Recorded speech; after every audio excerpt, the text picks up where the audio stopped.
अस्सलाम वालेकुम। आज का हमारा टॉपिक है वैक्यूल्स।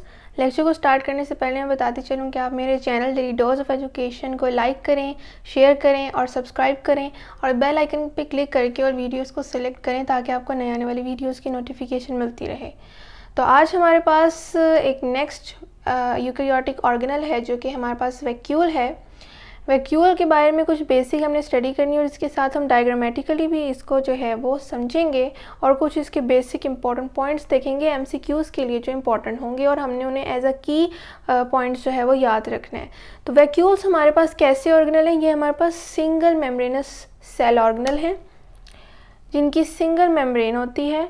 और ये चीज़ जो है आप इस में एक और पॉइंट ऐड कर लें कि जो हमारे पास मेम्ब्रेन होती है वैक्यूल की, जो कि एक सिंगल मेम्ब्रेन है, उसे हम टोनोप्लास्ट कहते हैं। और ये एक इम्पॉर्टेंट एमसीक्यूज़ है कि मेम्ब्रेन ऑफ वैक्यूल जो है उसे हम टोनोप्लास्ट कहते हैं। तो इस चीज़ से हमने एक और पॉइंट भी ऐड कर लिया। फिर अक्रंस की बात होती है कि ये एक सेल ऑर्गेनल है, तो ये सेल में किस पोजीशन पे प्रेजेंट है। जिस तरह कि न्यूक्लियस हमारे सेंटर में सेल के प्रेजेंट होता है और इसी तरह तो अक्रंस जो है वो प्लांट्स और एनिमल सेल दोनों में है। प्लांट्स में भी ये ऑर्गेनल जो है वो प्रेजेंट होता है और एनिमल सेल में भी प्रेजेंट होता है, मगर इनकी पोजीशन और इनकी फॉर्म्स अलग होती हैं, वरना ये प्रेजेंट दोनों में होते हैं। प्लांट्स में जो है ये सेल के सेंटर में प्रेजेंट होते हैं, ये भी एक इम्पॉर्टेंट पॉइंट है। एक सेंटर का जो सेल का सेंटर है वो सारा जो है वो किसने कवर किया होता है? हमारे पास वैक्यूल ने कवर किया होता है। सेंटर में वैक्यूल के प्रेजेंट होने की वजह से क्या होता है कि बाकी सेल ऑर्गेनल यानी इंट्रासेलुलर स्ट्रक्चर जो हैं वो पेरिफेरल जो है एरिया की तरफ पुश हो जाते हैं, जिसकी वजह से क्या होता है हमारा जो साइटोप्लाज्म है और उसमें जितने भी इंट्रासेलुलर स्ट्रक्चर्स हैं वो थिन पेरिफेरल लेयर में प्रेजेंट होते हैं। इसको भी हम डायग्रामेटिकली भी समझते हैं। पहले हम बेसिक पॉइंट्स को देख लें। और प्लांट्स में प्रेजेंट वैक्यूल जो है वो लार्ज होता है।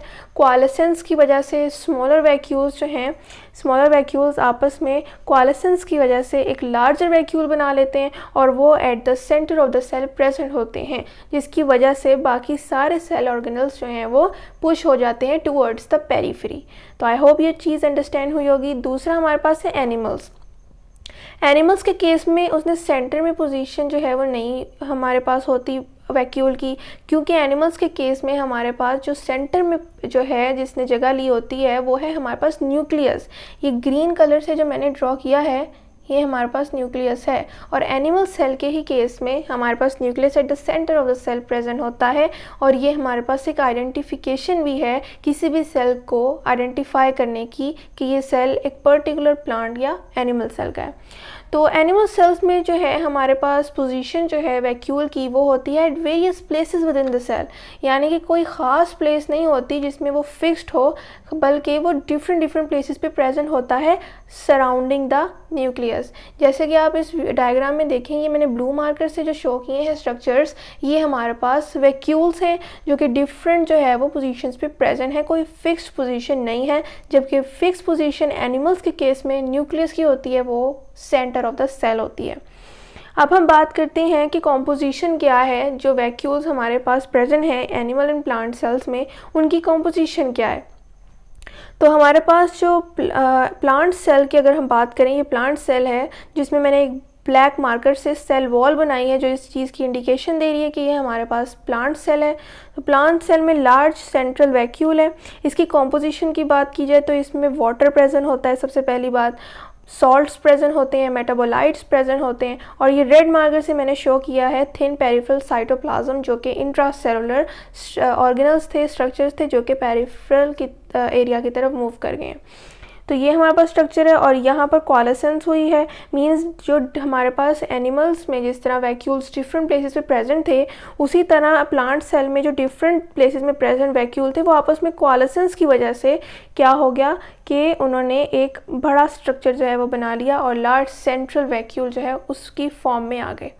अगर प्लांट सेल में बात की जाए, एनिमल सेल में बात की जाए, तो वैक्यूल्स जो कि डिफरेंट प्लेसेस पे प्रेजेंट हैं वो एज अ फूड वैक्यूल भी जो है वो एक्ट कर रहे होते हैं। या वो सेल के लिए एज अ वेस्ट स्टोरेज जो है वो उसके लिए भी परफॉर्म कर रहे होते हैं। तो वो डिफरेंट पर्पस है जिसके लिए एनिमल सेल में वो परफॉर्म करते हैं। और इसमें जो है एंडोसाइटोसिस है, फैगोसाइटोसिस, पिनोसाइटोसिस एंड एक्सोसाइटोसिस, और ये सारी टर्म्स हम अपनी प्रीवियस लेक्चर्स में डिस्कस करते आ रहे हैं। ये तमाम जो है प्रोसेसेस जो है ये vacuoles in case of animal cells perform करते हैं विद इन द सेल। तो ये हमारे पास कुछ बेसिक्स थे और डायग्रामेटिकली भी हमने इसको देखा। अब हम देखते हैं कि प्लांट सेल में जो लार्ज सेंट्रल वैक्यूल है वो प्लांट सेल में क्या रोल प्ले कर रहा है और उसके क्या मेन फंक्शंस हैं। ये कुछ इंपॉर्टेंट पॉइंट्स हैं जो कि हमारे पास किसकी इंडिकेशन देते हैं, वैक्यूल के सेल में होने वाले इंपॉर्टेंट फंक्शंस की। तो फर्स्ट पॉइंट हमारे पास है कि vacuole serve to expand the plant cell without diluting the cytoplasm. Means के वैक्यूल का साइज़ ज़ाहिर है प्लांट सेल के केस में लार्ज साइज़ है, जिसकी वजह से ये प्लांट सेल को एक्सपेंड करने में जो है वो सर्व करता है, और साइटोप्लाज्म को डाइल्यूट किए बगैर वो प्लांट सेल में ये जो है वो फंक्शन परफॉर्म करता है। तो ये इंपॉर्टेंट पॉइंट है। सेकेंड है serve at the site of storage. ये एक हमारे पास कॉमन जो है वो बात है कि हमारे पास एक वैक्यूल है जो कि सेंटर में प्रेजेंट है, वो स्टोरेज के लिए काम करेगा, और उन स्टोरेज सब्सटेंसेस की जो है क्या है, उनमें वाटर है, सेल प्रोडक्ट्स हैं जो कि सेल में होने वाले रिएक्शन से जो एंड प्रोडक्ट बनती है वो, और साथ ही साथ मेटाबॉलिक इंटरमीडिएट्स जो हैं वो हमारे पास वैक्यूल के स्ट्रक्चर में जो है वो स्टोर होते हैं, और उसके बाद सेल की डिमांड पर या रिक्वायरमेंट पर सेल को वैक्यूल प्रोवाइड कर देता है। थर्ड पॉइंट है कि it is a major contributor to the turgor and that provide support for the individual plant cell. हमारे पास जो है प्लांट सेल में जो है टर्जिडिटी जो है वो सेल को प्रोवाइड करने वाला स्ट्रक्चर जो है वो हमारे पास वैक्यूल है, जिससे एक पर्टिकुलर प्लांट सेल को सपोर्ट मिलती है। टर्जिडिटी जो है वो एक प्लांट सेल को जो है मेजर कंट्रीब्यूटर होता है सपोर्ट का, और वैक्यूल ये फंक्शन जो है वो प्लांट सेल के केस में परफॉर्म करता है। लास्ट पॉइंट है कि it contributes to the rigidity of leaves. जाहिर है टर्जिडिटी प्रोवाइड करेगा, उसके लिए मेजर कंट्रीब्यूटर है, तो साथ ही साथ रिजिडिटी भी जो है वो भी प्रोवाइड करेगा प्लांट्स के केस में, लीव्स में, और साथ ही साथ प्लांट्स के में लीव्स के साथ साथ ये यंगर पार्ट्स जो हैं प्लांट्स के उसको भी जो है वो रिजिड बनाता है, मींस उनके सेल्स को। तो ये इंपॉर्टेंट इसके कुछ पॉइंट्स थे जो कि वैक्यूल जो है प्लांट सेल में परफॉर्म करता है, या लार्ज सेंट्रल स्ट्रक्चर।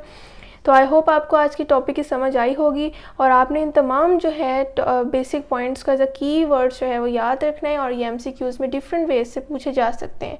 और अगर कोई क्वेश्चन हो तो आप कमेंट में ज़रूर पूछें। मैं फिर बताती चलूँ कि आप मेरे channel daily dose of education को लाइक करें, शेयर करें और सब्सक्राइब करें, और बेल आइकन पर क्लिक करके ऑल वीडियोज़ को सिलेक्ट करें ताकि आपको नई आने वाली वीडियोज़ की नोटिफिकेशन मिलती रहे।